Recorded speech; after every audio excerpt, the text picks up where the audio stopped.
Hi everyone, this is audap. Let's continue our game of Raging Loop on Nintendo Switch.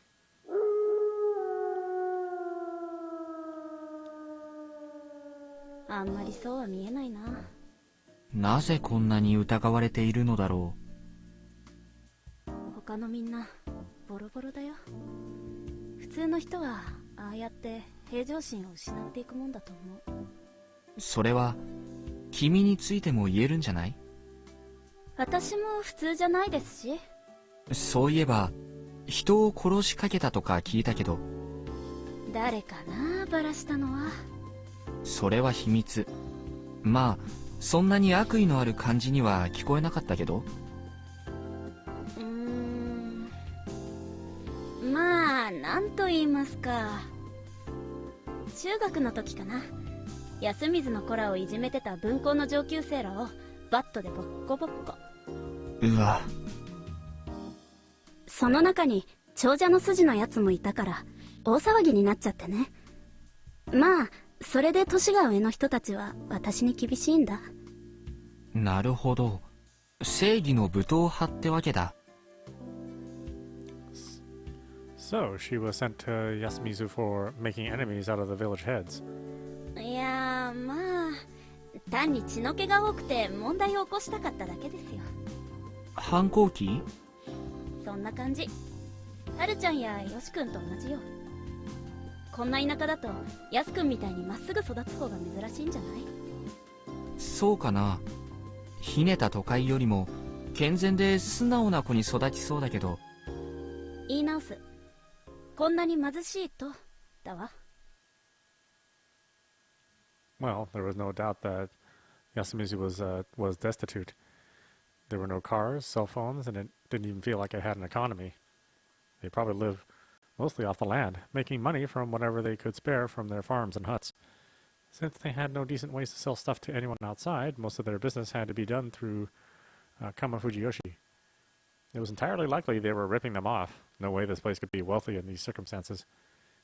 I didn't believe that money could ever buy everything, but poverty took its toll on the people suffering it. Some could live in poverty while retaining their purity, but that was borderline saintly. It was a lifestyle too difficult for the common masses. Also, since the people of Yasumizu were ostracized from Kama Fujiyoshi, they were targets of unjust pressure from day one. I could understand why the children here strayed from the path. Though when you look at it like that, the way they stayed was so mild it was almost cute. 今度こそ引いた？いや、別に。嘘だ。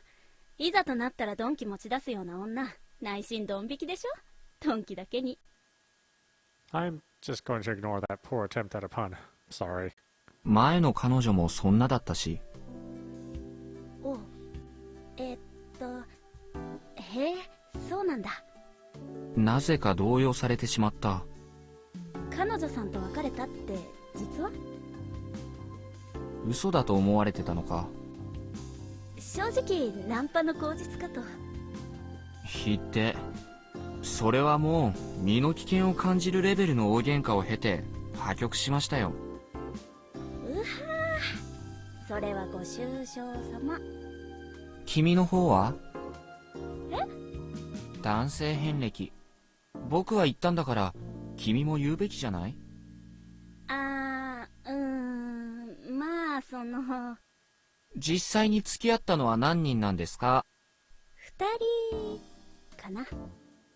ちえねえはモテモテで53人切りの超絶ビッチだって話はどこへ行った？そこまで言ってない。多少持ったのは認めるが、実際大学で各種お誘いはいっぱいもらってますけども。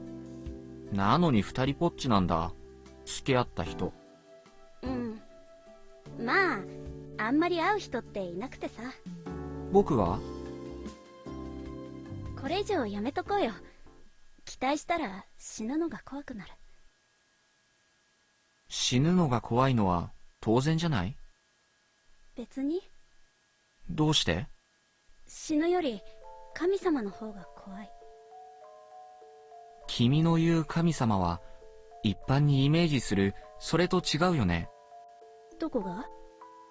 それは何やら恐ろしいもので実際に会えるものなんだろみんな神様には会ってるよ。見えていないのかもしれないけど。それに神様は怖いよ。みんな怖さを知らないだけ。僕も見えてない、知らないだけ。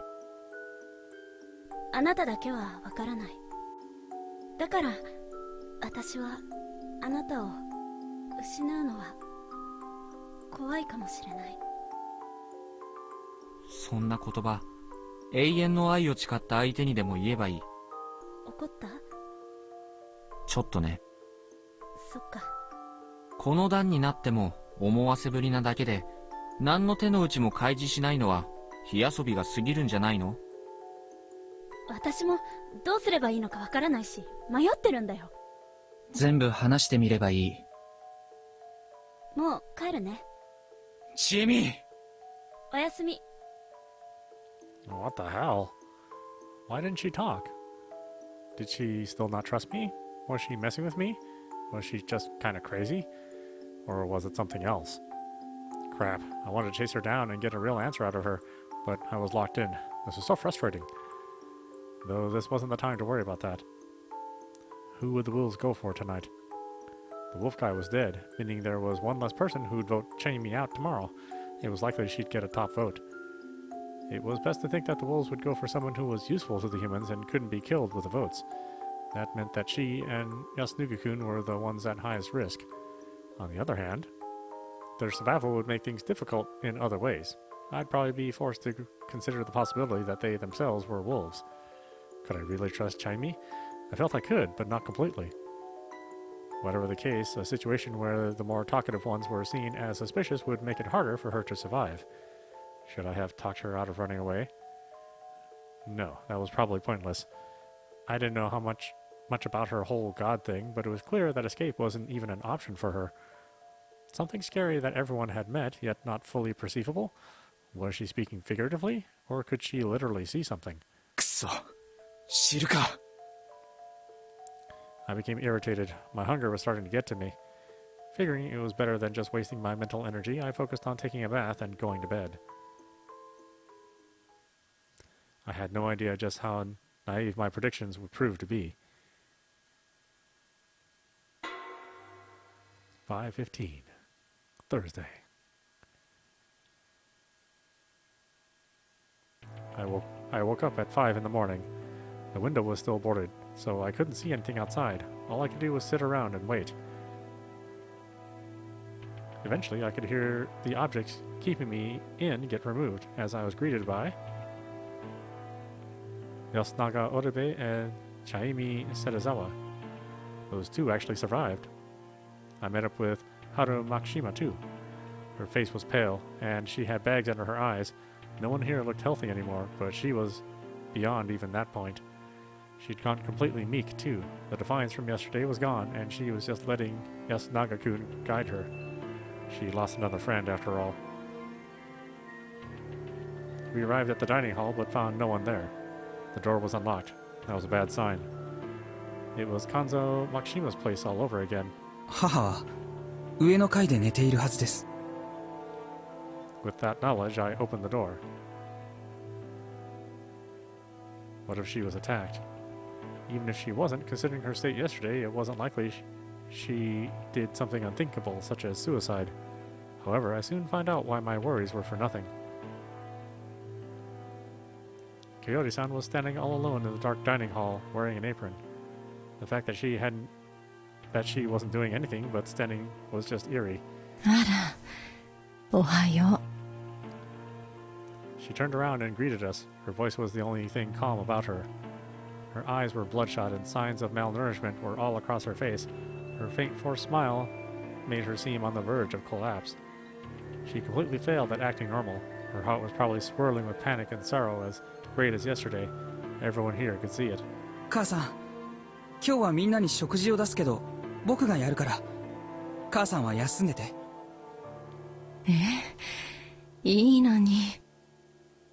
あ、私もやります。これでも自炊はそれなりにしてましたから。After they volunteered to support Coyote-san, I thought about what purpose I could serve here, 行こう。 and called to Hara-chan before going outside.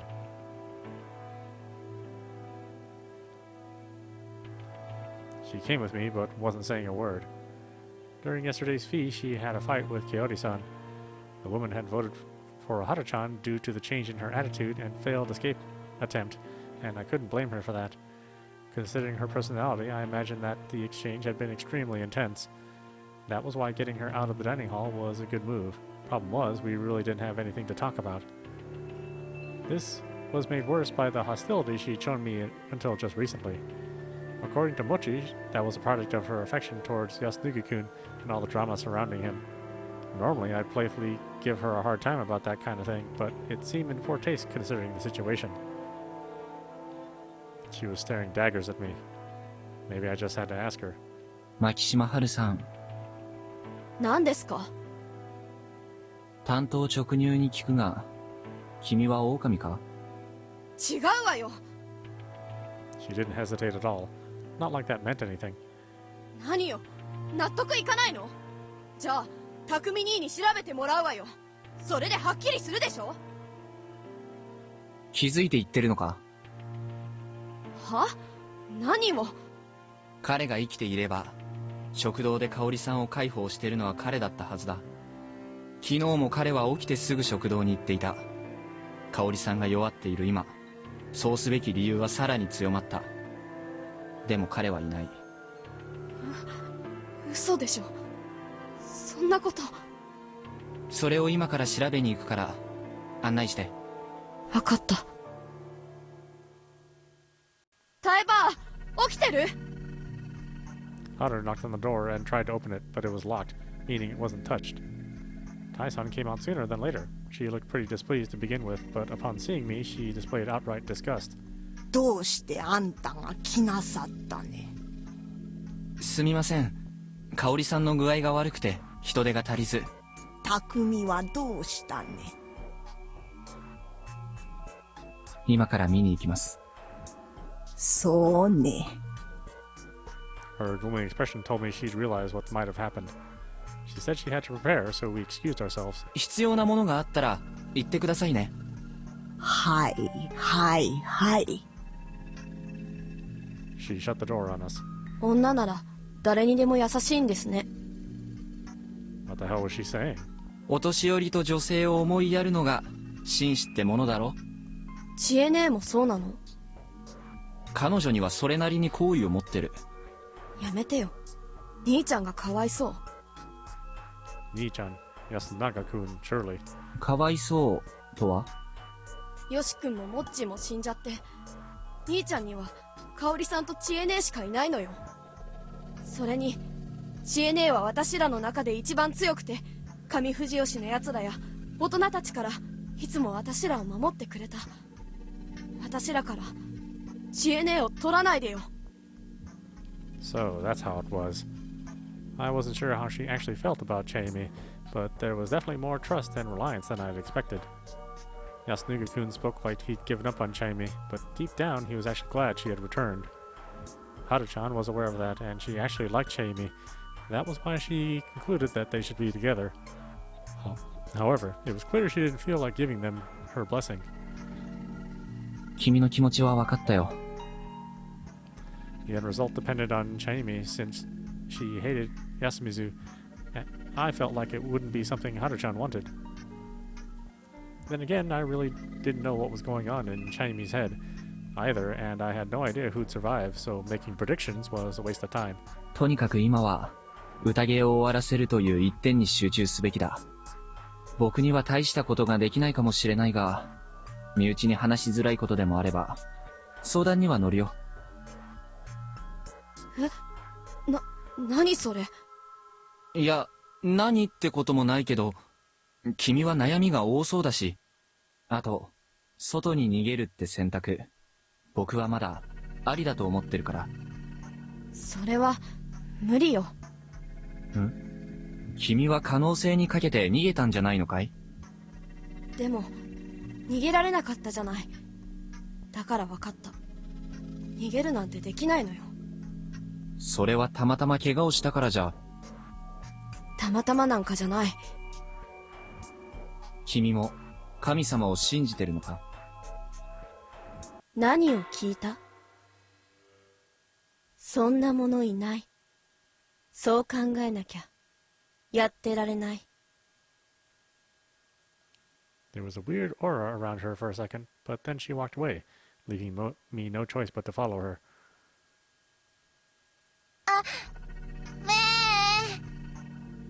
We arrived at the houses. The mysterious girl was on the verge of crying. おはよう。どうしたの？はっきり喋りなさいよ。喋れるでしょあんた。大人げないな。はい、おはようございます。This was hopeless. Haru-chan glared at her while I stayed patient. リカ子さんは？お姉ちゃん、うん。どこ？出てこない。ここよ、あいつの家。 It really was. I'd been here yesterday. I knocked and called her out to her. There was no response. Haru-chan and I looked at each other and I tried opening the door. Huh? It was locked. リカ子さん！ Still no response. I hesitantly put my ear against the door. I heard some sort of rustling sound. 多分着替え中か何かだろじゃあやっぱり。う。まだわからない。まだ清之助しかもしれない。私がどうしたと？ Well, I didn't expect him to live. リカ子さんは大丈夫かね？あなたはそればっかりですね。一応大丈夫そうですよ。まだ出てきてないですが、どうかしたんですか？嫌な予感がしてな。杞憂ならいい。しかしそうなると、死んだのは山脇老人か？タイバーは生きてた。なんだと？ Why was he so positive? はるちゃんはメイコを連れて食堂へ。清之助さん、手を貸してください。He tried to say something but decided against it. He must have realized what happened to the one who'd usually be given those annoying jobs. As expected, the door to his house was unlocked, and the reek of fresh blood was so strong you could smell it outside. I thought that was enough to help me prepare. But once I saw the source, I couldn't keep down what few contents my stomach had left. The two from the first day, Kanzo Makishima and Yosuke Odabe, they'd lost all semblance of form to the point their corpses felt unrealistic. On the other hand, Chikamochi Kamoshida and the old wolf guy's corpses were far too clean. Their faces were still intact after all. However, Takami Murasan's corpse was an even balance between ruined and intact. He was spread out on the floor, surrounded by splashes and splotches of blood, as well as some bloody footprints. Scattered brain, gray matter, bone fragments, eyes. About 60% of his face was gone. This time, the method was clear. There was a rifle lying next to his corpse. The weapon was actually on the scene for once, and it was a gun. What did it mean? I wanted to think about that, but I was too shaken by the clear agony Takumi-san's death had brought him. You could see his suffering on the still present half of his face. His hands were on his head too, as if to cover his face or to reach for the clearly fatal wound. He died while holding on to his shattered brain. Though fatal, the first attack hadn't killed him instantly. He could still move after it, which was a testament to his strength and willpower. His life had ended as he suffered overwhelming despair. It was written all too clearly on his death visage. My emotions bubbled and overwhelmed my thoughts, and I vomited once again. 大丈夫かね？ Kyunosuke, she asked, clearly avoiding looking at it himself. 誰か銃の扱いがわかる人を連れてきてください。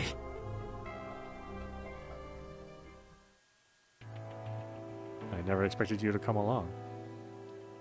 Her expression was too stern and serious for me to even say that. 匠兄ちゃん。くそ。 She cursed and looked at the gun. これ、肝臓じいちゃんのライフル。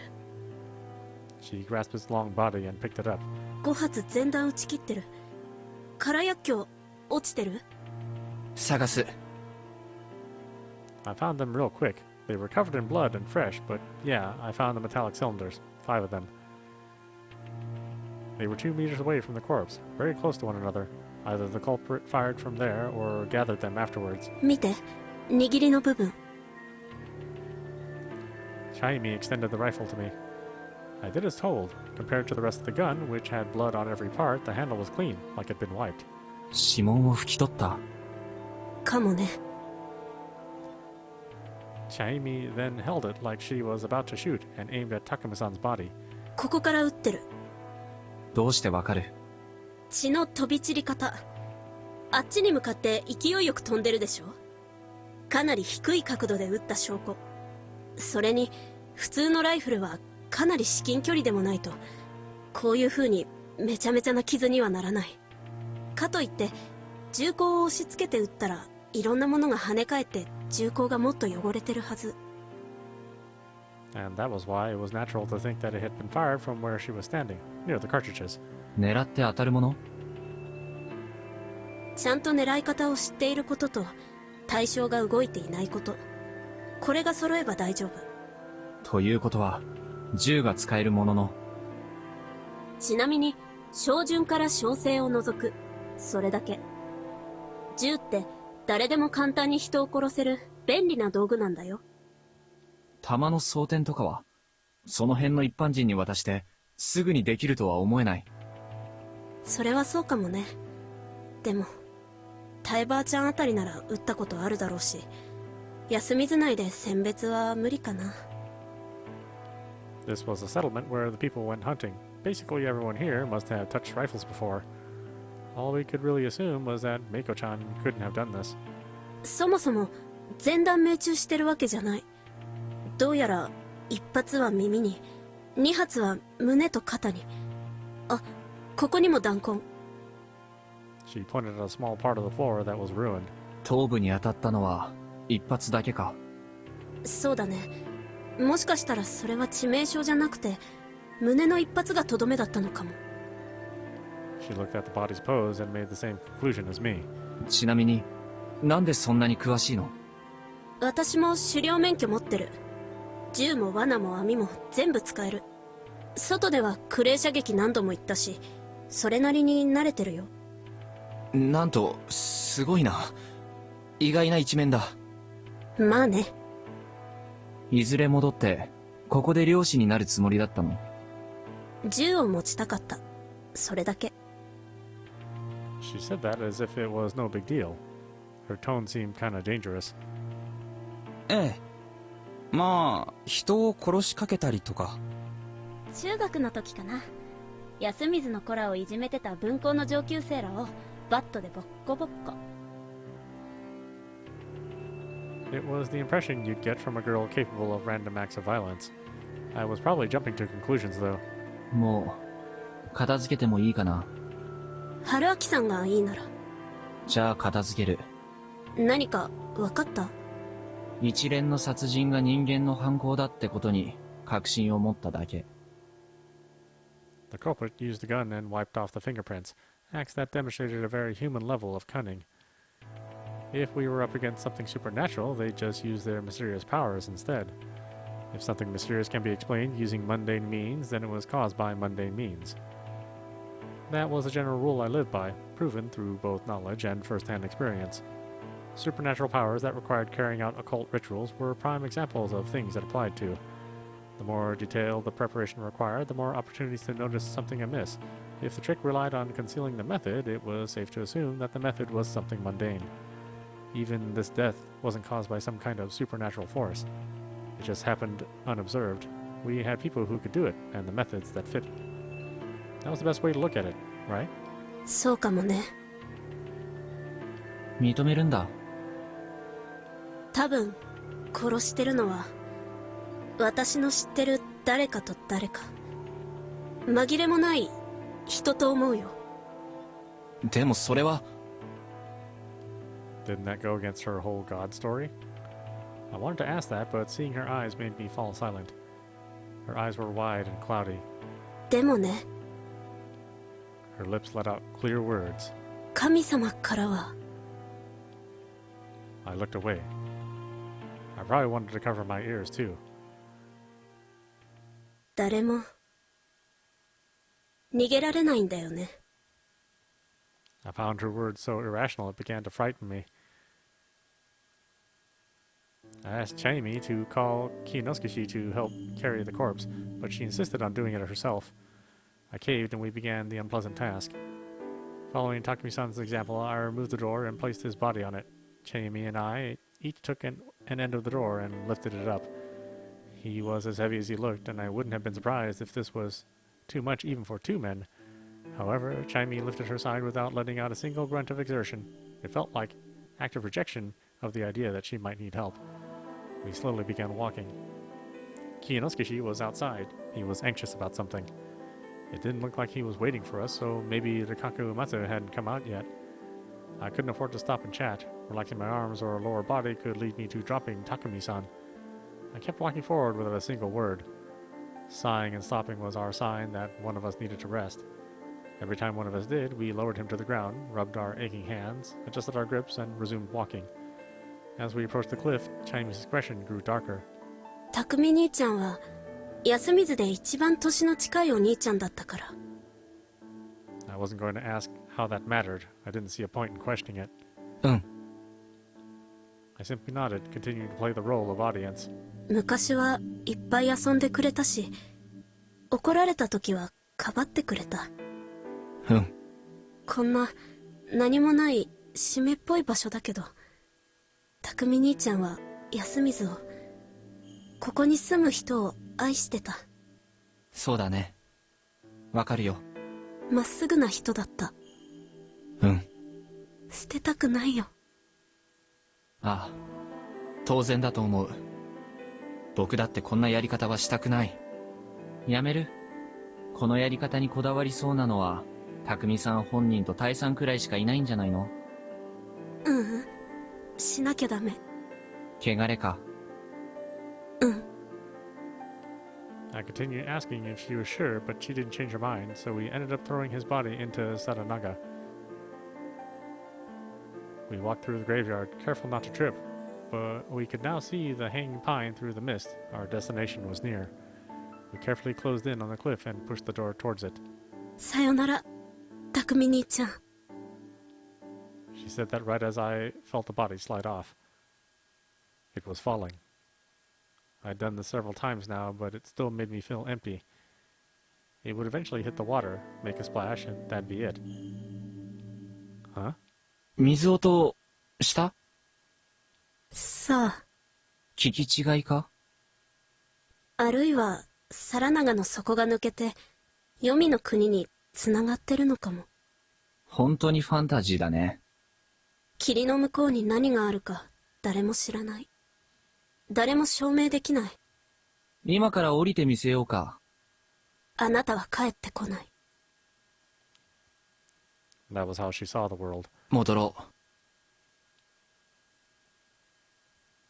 We returned to another investigation of Takami-san's house, but something strange had happened while we were gone.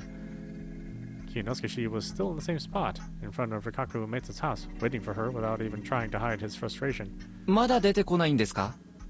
まったく大丈夫そうと言ったのは君だが、どういう根拠だったのかね。音がしたから。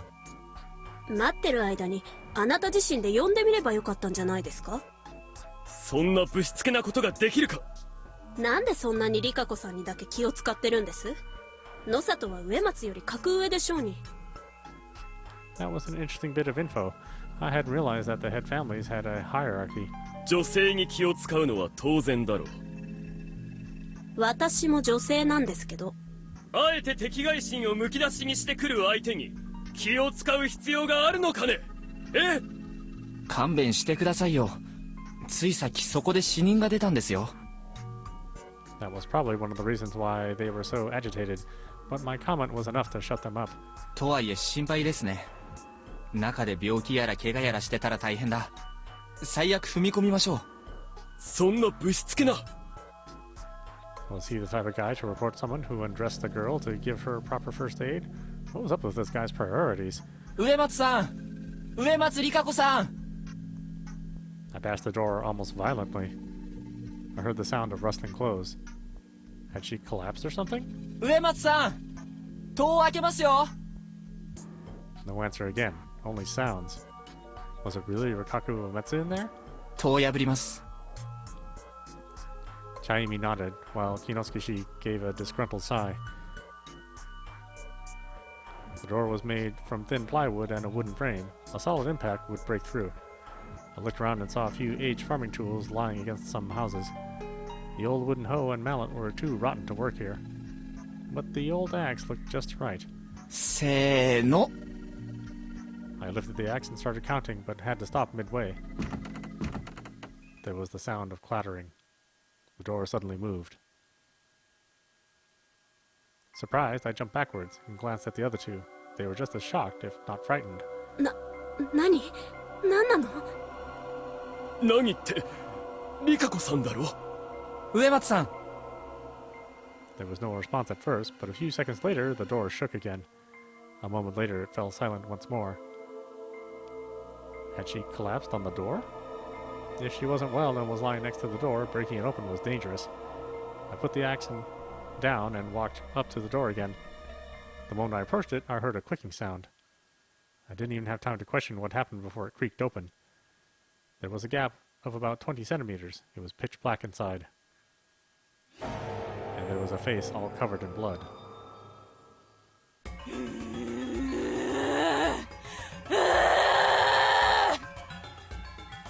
I sunk back into the darkness the very next moment, but it was soon replaced by an inhuman scream and an arm that snaked out and grabbed from my neck. The grip had inhuman strength behind it. I ignored Chaimi's and Kinosuke's screams and tried to pry myself free. My throat was on the verge of crushing. The groans continued ceaselessly. The nails dug into my neck, and I was being dragged inside. How the hell was she so strong? The arm clearly belonged to Rikako Immerse, so why? My words got them out of their stupor, and they ran up to me. As panic and lack of oxygen dimmed my vision, they grabbed, bashed, and tugged at the arm that was holding on to me. この離せ！の指離れれば。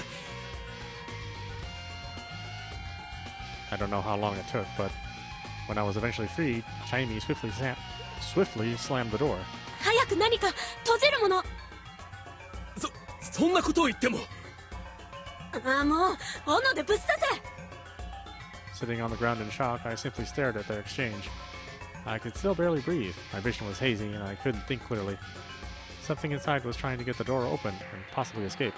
What it was, though, I had no idea. What had happened to Rikako Uematsu? これでどうだ？野里さん、ここ押さえといて。みんな連れてきて戸を塞ぐから。春明さん大丈夫？立てる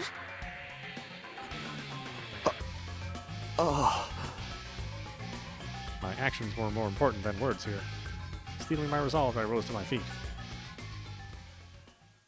We gathered everyone who could still move and sealed off Rikako Uematsu's door and windows with planks, nails, large farming tools, and whatever else we could find.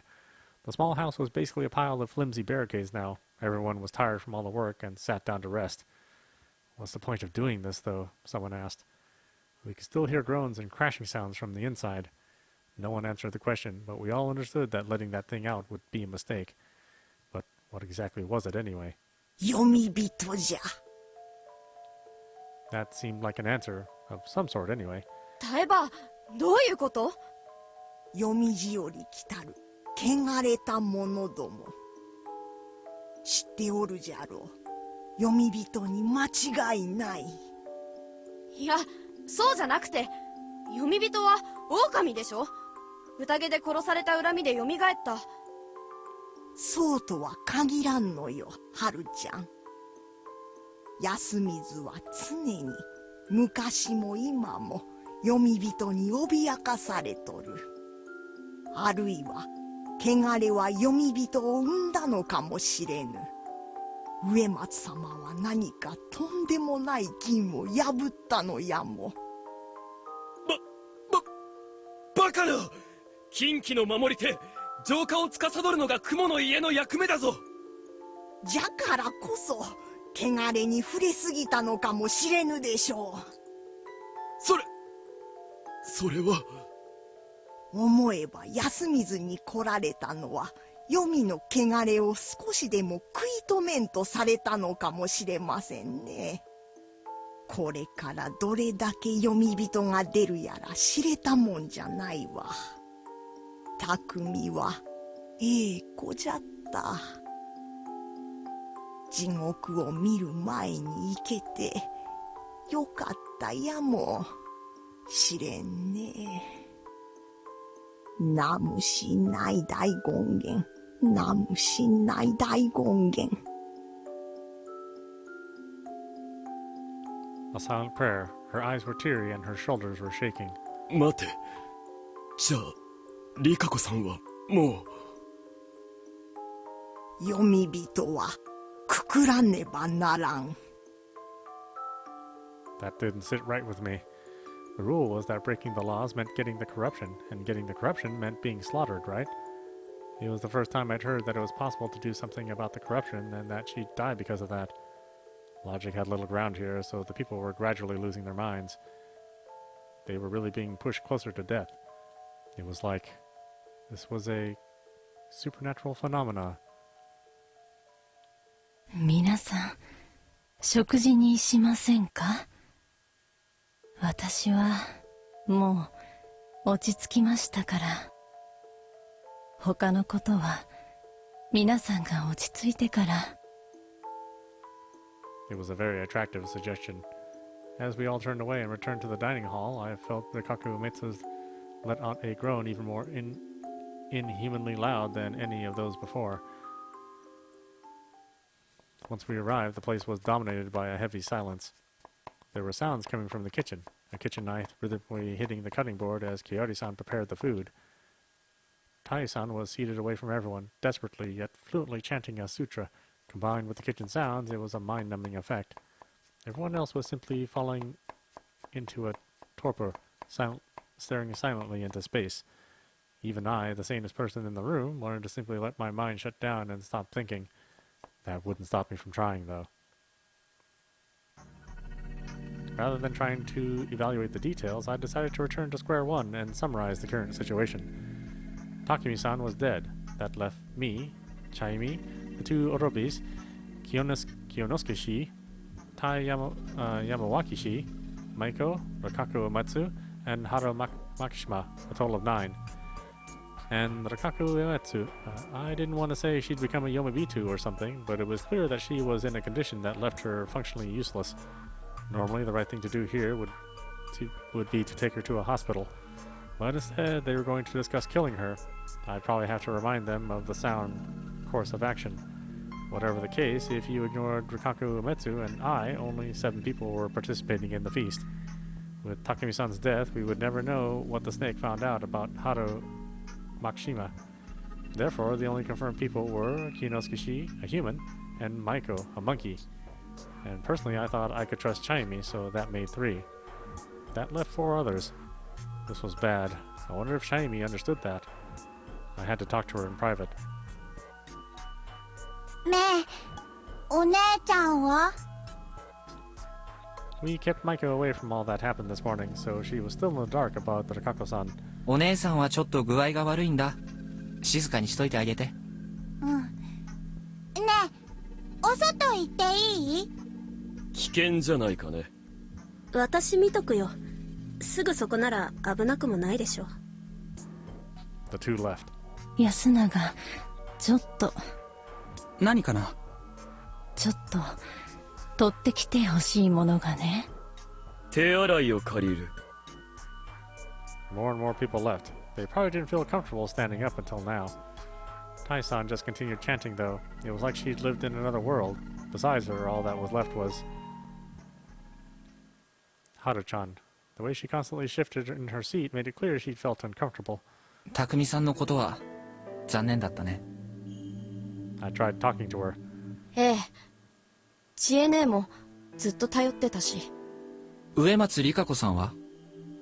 私、あの人苦手よ。気味悪いもの。千恵美ちゃんは平気そうだったけど。知恵姉は強いもん。彼女、植松さんがこっちへ来たのっていつ頃のこと？ 2年か3年前。だいぶ前よ。That seemed like plenty of time to get to know a person, if you ask me. Or maybe not. Yasumizu's people had been suffering at the hands of the village heads for generations. Of course, they couldn't just accept her. 彼女は長者だというが、植松家というのは一体どういう家なんだ？何が聞きたいのよ。よそ者はおとなしくしてろって言われるの何度目ですか？ごめん。これは無神経だった。じゃあ別の話にしよう。それはいい？別にいいけど。I looked around. As I saw Yasunaga-kun walk upstairs, I lowered my voice and asked, 君にとって、モッチーはどんな存在だったんだ？なんで聞くの？お葬式代わりだよ。え？お葬式では、亡くなった人のことを話すだろう。死者の思い出を話すことは、霊魂の供養になるらしいよ。なんか、意外。何が？もっと、血も涙もない人だと思ってたから、供養とかそんなの言い出すって思わなかった。That was just rude. モッチーは、野里の子だったけど、選ぶった感じじゃ全然なかった。すっごく変だったし、知恵姉と同じくらい、いろんな問題を起こしてたけど、人を傷つけることはしなかったし、みんなは、モッチーのこと、頭おかしいって言ってたけど、私は、そうは思わない。とっても面白い人。多分、テレビとかに出て、大活躍するようなのが向いてたと思うわ。一つ上だったけど、ほとんど同い年の友達みたいに接してくれたし、楽しかったわよ。すごく。兄ちゃんも、すごく仲良かったし。そんなに？うん。いつも一緒にいたし、学校でもヒーローみたいな二人組だったよ。時々、横にいて寂しくなるくらい仲良かった。Her visage dimmed. I felt like she was easier to understand than most. If Mochi had really liked her, it must have been a tough love. She hadn't even looked at him in that regard, and being with Yasunaga-kun even made him a target of her jealousy. でも、彼はもういない。安永君は辛いだろうな。うん。彼を手伝ってあげたら？ Yasunaga-kun was up the stairs again. I gestured at him with my chin. え？なんかお手伝い中っぽいし、ちえみちゃんは外だし。君はモッチーの代わりにはなれないかもしれないし、そこに立つべきはちえみちゃんなのかもしれないが、最後に決めるのは彼らだとして、それまでにしてあげたいことを我慢する必要はないんじゃないか？助けになりたいとは思うんだろ？うん。あなたも？まあ、彼女には一縮一般以上の恩があるからね。下心がないとは言わないが、それ以上に彼女を支えたい。彼女は僕には見えないものに随分苦しんでいるみたいだから。やっぱりあなたのこと誤解してたかも。仕方ないよ。行くのかい？うん。昨日のこと謝らなきゃだし。じゃあ僕も外へ。We stood up at the same time. Though Haru-chan was always on edge, deep inside she was really an honest girl.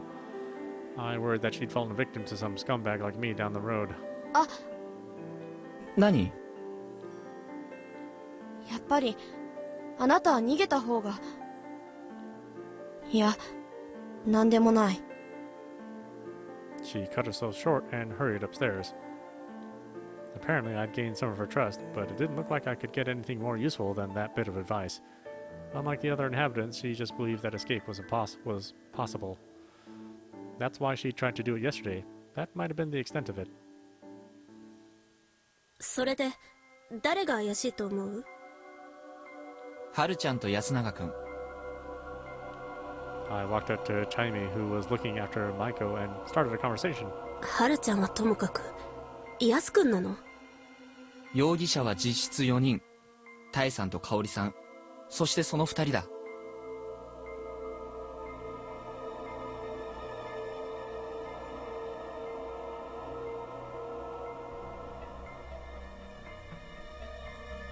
このうち昨日モッチーらが死んだ時に外出していたのは彼一人。さらに狼の狡猾さを考えれば彼以外に考えづらい。ずる賢いってこと？うん。そうなの？今日なぜ匠さんは死んだ？なぜって、狼に殺されたから。それを聞きたいんじゃない。一体何が。もしかしてこういうこと？雲に守られなかったから。正解。おそらくもう雲は死んでる。蛇である匠さんは普通に考えれば初日確かに雲に守られたはずだ。そして2日目である昨日、雲が別の誰かを守るべきだという話は一度も出なかったんだよね。うん。ということは雲は引き続き重要度の高い匠さんを守ったと考えるべきだ。雲が生きてたら。それはそうか。宴開始後にやられた匠さん以外の人は勘蔵さん、吉次君、モッチ、狼じじいし、この4人の中に雲がいて、なおかつそれを狼は見抜き殺して、その上で匠さんを始末した。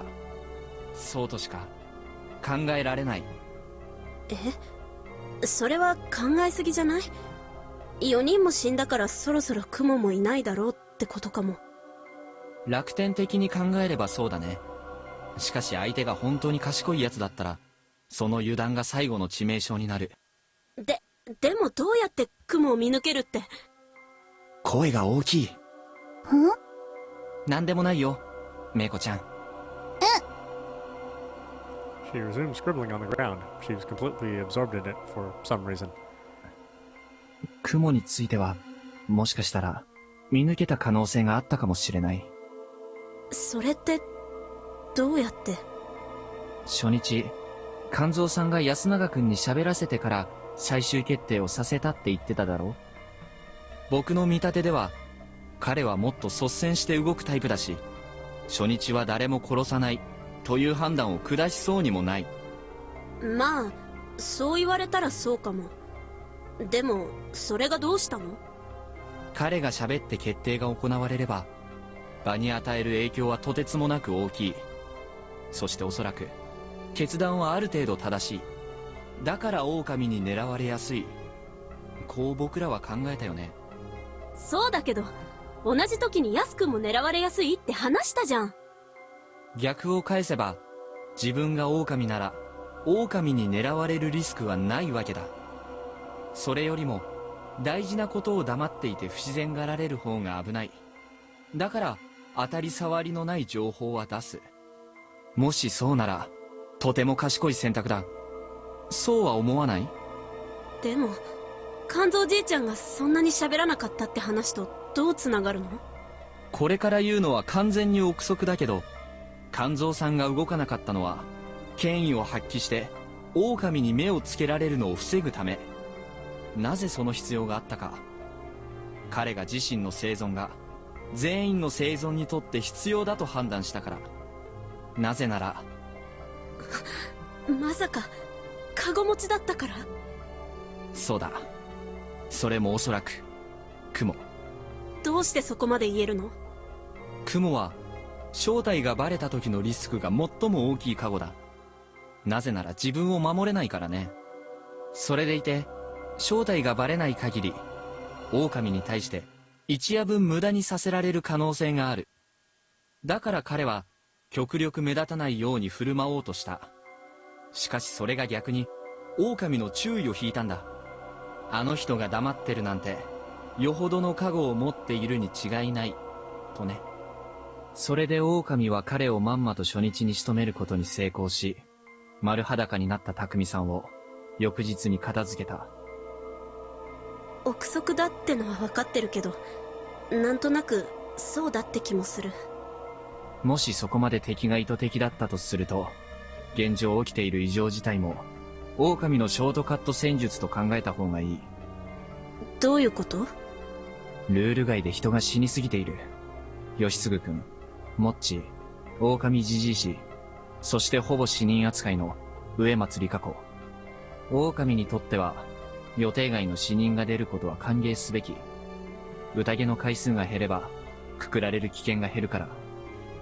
だから意図的に人が死ぬように仕向けているとしたら。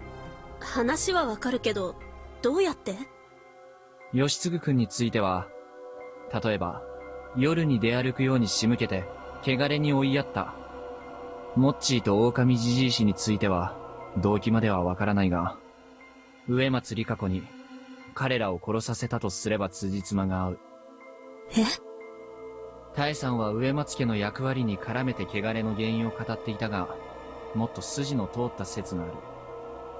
植松里香子が2人を殺したとすれば、1日1人しか殺せない宴のルールに抵触し、汚れの対象となるんだ。And put aside the idea that there were apparently two types of corruption, slaughter and madness. でもそんなの無理でしょ。彼女あんな服着てるんだよ。着替える暇なんてないじゃん。それに男2人相手に彼女が挑んで勝てるわけないってば。じゃあこういうのは？モッチーと狼じじい氏、どちらかがどちらかを殺し、残った方を彼女が殺した。2人目の血を流したことで彼女は汚れの対象になる。服についてはわからないが、何か割烹着でも羽織ればいけるかもしれない。検証するまで不可能とは言えない。それはでも一人だって相手は男で、片方は何歳かもわからない老人だしな。あるいは殺し合って互いに弱ってたかも。そんな、なんでそんなこと考えられるの？だから全部憶測だ。動機だって不明。しかし話の筋は通っている。じゃあそれがどうして狼の陰謀につながるっていうの？動機の話になるとわからないけど、弱みを握ったとか殺すように仕向ける方法はあるんじゃないかな。あるいは彼女自身が狼だとかね。Chaimi was at a loss for words. I had no choice but to continue myself. 狼の他の仲間が優位になるように自ら時計の針を進めたって可能性もある。それはないよ。狼は数が減るほど不利じゃん。確かに狼対人の人数比で言えば1人対2人はうまい交換じゃない。しかし誰もがその打算を働かせられるとは限らない。誰もが合理的に動くわけじゃない。非合理的なことは多分起こってるし、その全てを予測することは不可能だ。いや、聞きたくない。でも諦めるわけにはいかないだろう。もう何も考えたくないよ。ごめん、いろいろ言ってさ。ううん、こっちこそごめん。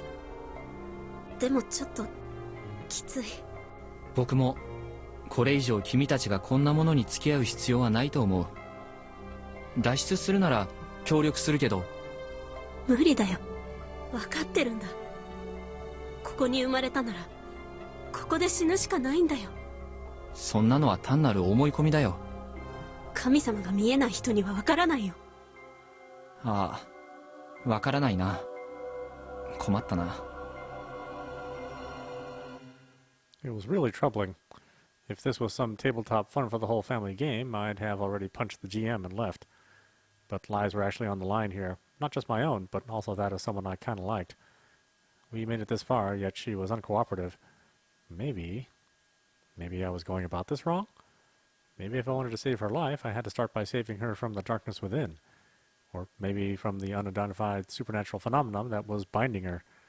Though that didn't seem like something that could be done in just 3 or 4 days. Still, I'd struggled until the very end. I couldn't participate in the feast myself, so I had no choice but to leave it to Chaimi. I didn't say anything more to her. I just chose to believe she'd overcome her inner conflict soon. Meanwhile, Maiko's drawing had grown so large it felt like she would get lost in the mist. Oi! I left Chaimi and went to Maiko. She waved at me. Good thing she was kind of used to me now. さっきから何を書いてるんだい？こっちがね、お守り。お守り？ One drawing showed a warped circle with a line just as strange going through it. but I could see what it was. It looked much like the Higuchi family crest I saw in the dining hall. There were 4 of them, apparently. The others were hard to differentiate. Oh, that whirling drawing was the same as the one on the stone. The symbol of the Yamatsu Okami. なるほど。新内さんのお守りか。お姉ちゃんに教わったのかい？こっちのはお守りじゃないね。家畜。I certainly wasn't expecting to hear such a vivid word from a girl about 4 years old. 動物かい？これがね、牛。ふむふむ。これはロバ。おー。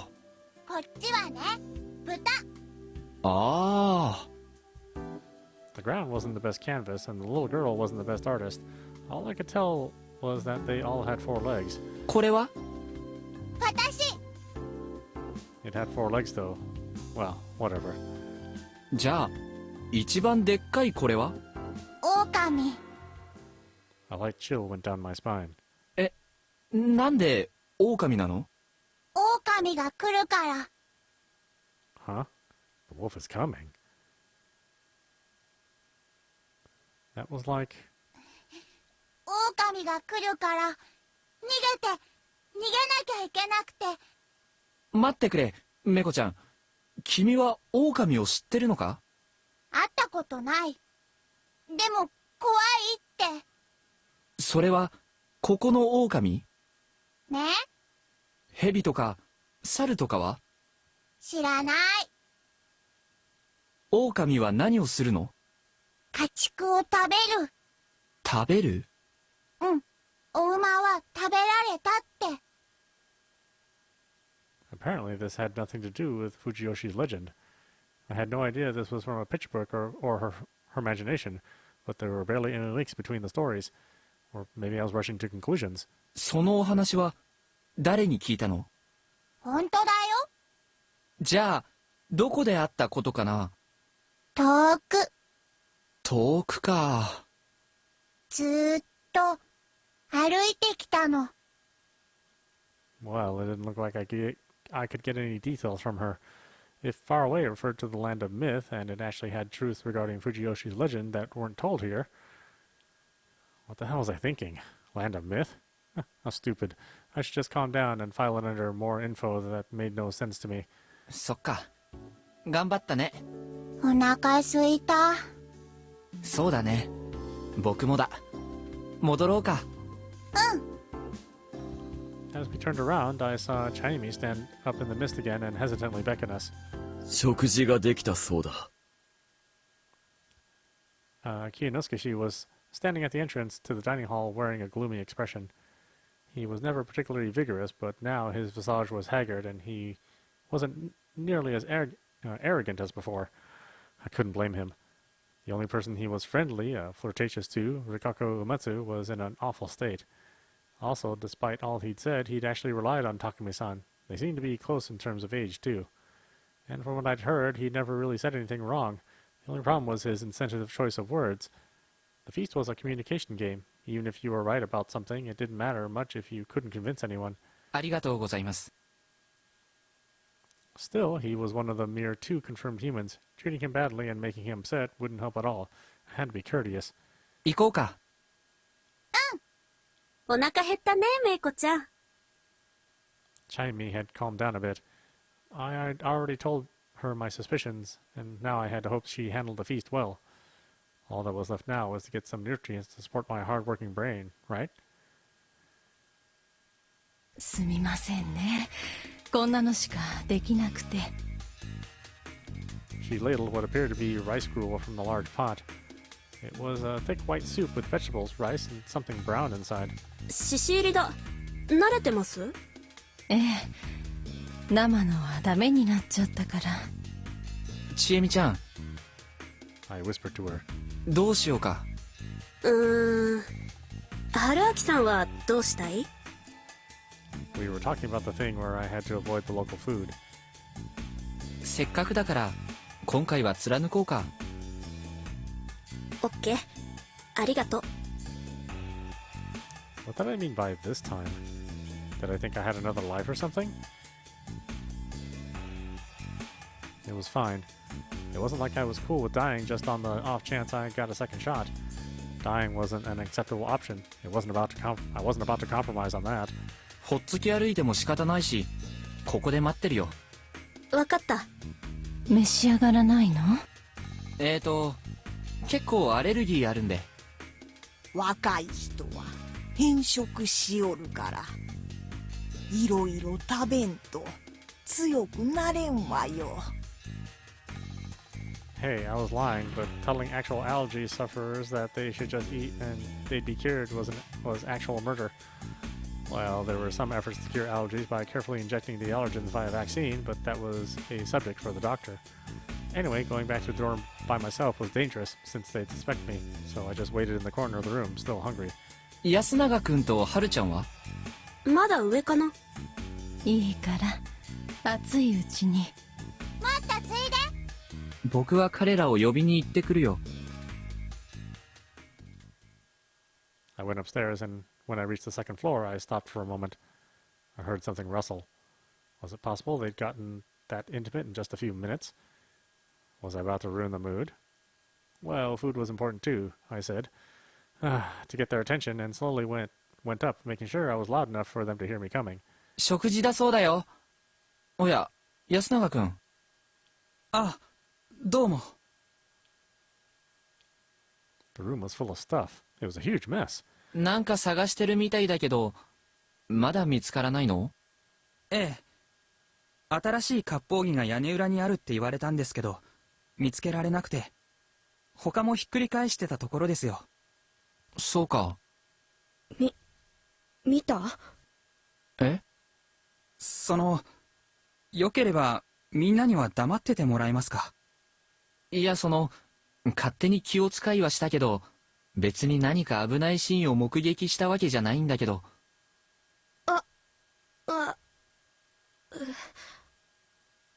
お楽しみ中だった？何言うのよ。嘘だよ。こんな時にそんなこと、君たちはしないでしょ？そりゃそうですよ。ね。もちろんよ。Really now? I was still kind of worried. じゃ、一旦切り上げて食事にしたらどうかな。They didn't argue as we prepared to go back. There was a loud noise from downstairs. 何？ Whoops. Let's see. Yasunuki-kun and I looked at each other, then ran out of the room without saying a word. We were met with a strange scene. I instantly realized what had happened and who was responsible. Kiyonosuke was wearing a furious expression, his shoulders shaking. There was a shattered plate of rice gruel at his feet. The contents were still steaming. He was facing Kaori Orebi-san, who was standing completely still. Did he throw his food to the floor? Was it that bad? No way. This was clearly something way bigger than that. いきなりどうしたんです？ Chamie and the others didn't seem to understand either. They shifted uneasily. ズだ。なんですと？渦だ。渦。獅子滝にトリカブトが入っている。What? メイコちゃん、食べた？いただきます。まだ。他に誰も食べてない？ちょっと待って。何が何だか。本当なんですか？見ろこの生煮えの妖片を。光沢があり、裏も白くなく、先端が尖る。匂いも違う。よもぎや二輪草じゃない。ほんまです。こりゃ渦じゃ。山菜を入れたの、母さん。ええ。危なかったね。間違えてそんなの入れちゃって中毒が起きるところ。殺す気だ。この女は。待ちなさいよ。ただ間違えただけでしょ。それだけでそんなひどい。Haru-chan stopped talking when she realized the suspect was acting strange. Kiori-san was staring right at Kiyonosuke, not moving an inch, and smiling. She was completely glaring him down. That response was so delayed we had no idea what it was for. When Kiyonosuke backed away a bit, his expression shifted from rage to fear. 母さん。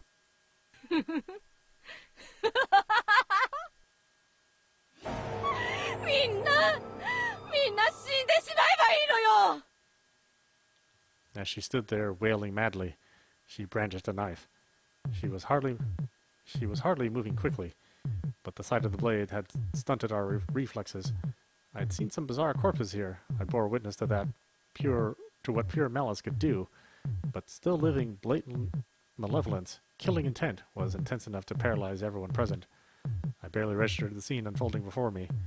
I staggered a bit. The woman passed the counter.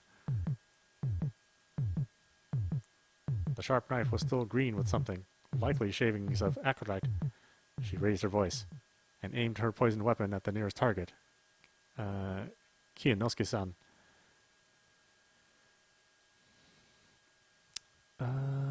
Tackle her or find a nearby weapon. Oh, let's tackle her. I don't know why I moved when I did. I was a man of words, not of impulse. In times of crisis, I was the type to turn tail and run after making some sort of parting threat. I shouldn't have been on good enough terms with either Kiyonosuke or Kyoto-san to risk my life for them. Yet when it came to my senses, my body was dancing, charging straight for Kyoto-san with my right shoulder. After a brief struggle, we collapsed. I heard her let out a strained cackle in my ears. I had to change my posture. Unless I pinned her knife hand down, But in the end, it turned out I really wasn't cut out for the job. These roundabout thoughts were just delaying the inevitable. When the madly laughing woman embraced me, my thoughts ground to a complete halt. She stabbed me right in the back. Simple as that. To her, I was just another obstacle that had to be removed. I didn't know if the wound itself was fatal, but I could tell that the blade had sunk in incredibly deep, and that it was coated in leaf-green poison. It must have been a near-instant death. My mind quickly grew hazy, yet my final moments were those of self-reflection. Reckless actions really aren't my forte, after all. Bad ending number 5. Watch hint corner? No, I don't need to watch that. そういう夢だったってわけだ。次はもっとうまくやれ。羊が1匹、羊が2匹。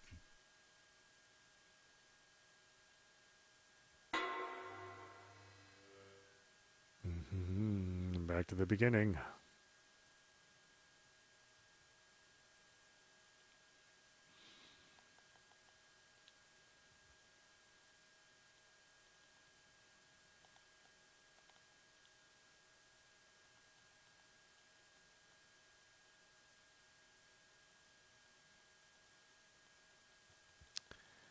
Let's see, where are we? So, stop poisoning. We're going to be here. So let's save, and then we will continue more tomorrow. This is audap. You've been watching Raging Loop on Nintendo Switch. It took a while to get to that second ending. Anyway, I hope you enjoyed watching. I will see you at the next stream.